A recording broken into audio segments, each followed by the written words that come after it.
UFO Newsclipping Service by Charles Lear.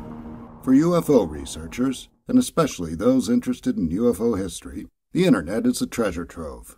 There are many easily accessible archives online, with archive.org and Archives for the Unexplained being two of the main go-to sites. There is also a lot of material available, thanks to researchers who preserved it on their sites during periods of active research and investigation, and the material remains despite many having ceased any major activity. Two examples are the websites left behind and looked after by caring former members by the National Investigations Committee on Aerial Phenomena and the Center for UFO Studies. Among the archived material can be found articles on UFO incidents clipped out of newspapers. These were gathered, in many cases, by individual researchers in the area of a UFO incident or through the efforts of a network of members of some of the larger organizations, such as NICAP and QFOS. Then, in 1969, a young UFO enthusiast took it upon himself to start a newsclipping service devoted to UFOs and other things Fortean. He copied, cut, and pasted the clippings to put together a monthly publication, available by subscription, appropriately named the UFO Newsclipping Service. According to Wikipedia, the first newsclipping service was started in London in 1852. Actors, musicians, artists, and writers came into the shop of a Polish newsagent named Romaic, looking for reviews and news articles about themselves and their work. Romaic realized he could turn this into a business. Since then, newsclipping services developed that cater to all sorts of interests, and those existing today tend to cater to companies interested in news about their particular brand of goods or services. That news clippings could be an important source of information on UFO cases was recognized in 1952 by Captain Edward J. Ruppelt, who was then revitalizing the Air Force's UFO investigation that was in transition from operating as Project Grudge to operating as Project Blue Book. Ruppelt tells the reader in Chapter 10 of his 1956 book, The Report on Unidentified Flying Objects, that he suggested to a superior that they use a newsclipping service, and that his superior liked the idea. According to Ruppelt, newspapers sometimes got reports that didn't go to the Air Force. Ruppelt adds, newspaper reporters rival any intelligence officer when it comes to digging up the facts, and there was always a possibility that they would uncover in print something that we'd missed.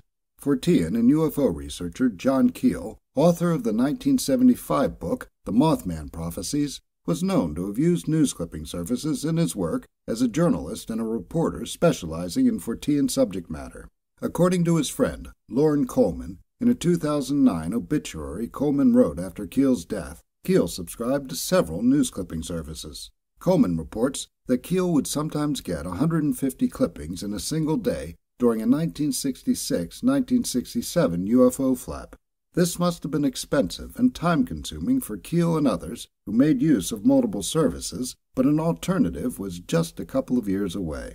Roderick Dyke was 17 in 1969 and was the director of the UFO Research Committee. Even at that young age, he was an active investigator. One case he looked into that year involved a film of UFOs captured by a Vallejo Junior College student in 1958. Documents related to the case dating back to March 1969 are preserved online at the NICAP site. These include Dyke's correspondence regarding the film on stationery with the UFO RC letterhead. There is a letter to the student, Clifford DeLacy, discussing analysis of the film, and another to Dr. Robert M. L. Baker regarding his use of the film in an American Association for the Advancement of Science presentation. In May of that year, Dyke put out the very first issue of the UFO Newsclipping Service under the typewritten title Monthly Clipping Service. Dyke informs his subscribers that there are only 8 of them at the moment and that he needs at least 2 more to continue. From this issue until issue 89, the publication is under the umbrella of the UFO Research Committee. With issue number 90, the publication was under the umbrella of the Clearinghouse for UFO News and Information. Issue number 1 consists of 15 photocopied pages filled with clippings, many from other clipping services, never before published 1969 UFO statistics from Project Blue Book, and 3 pages of historic clippings from 1947, which include 2 that mention Kenneth Arnold's sighting. It's an amateur-looking publication, but throughout the years it takes on a more professional look.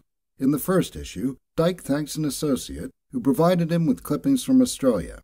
and in the second, he thanks a contributor who provided clippings from Canada, and one can see the beginnings of a network forming. In 1977, according to the supplement written by David Marler and included in the 40th anniversary issue, Dyke started looking for someone to take over as editor, and that person ended up being Lucius Farish. Farish took over with issue 99, while Dyke remained as a contributor. At this point, there is no umbrella entity named, and the UFO Newsclipping service stands on its own. Farish was a longtime UFO researcher, and in addition to being the editor of the UFO Newsclipping service, Farish became the organizer and host of the Ozark UFO Conference in Eureka Springs, Arkansas. In 2007, the responsibility of taking on both tasks became too much, and in December, Farish passed editorship responsibilities back to Dyke, who carried on in that role until 2009. By this time, Dyke no longer had to cut and paste by hand, as home computers had long since become ubiquitous. In December of 2008, Dyke emailed David Marler, telling him he was on a very short list of people he'd like to take over for him. The two had been in touch for several years through correspondence and exchanging, buying, and selling UFO-related memorabilia. Marler describes both himself and Dyke as avid collectors. Marler took over as editor in 2009 with issue 407. Marler kept the publication going until 2011 and put out the final issue, number 505, in August of that year.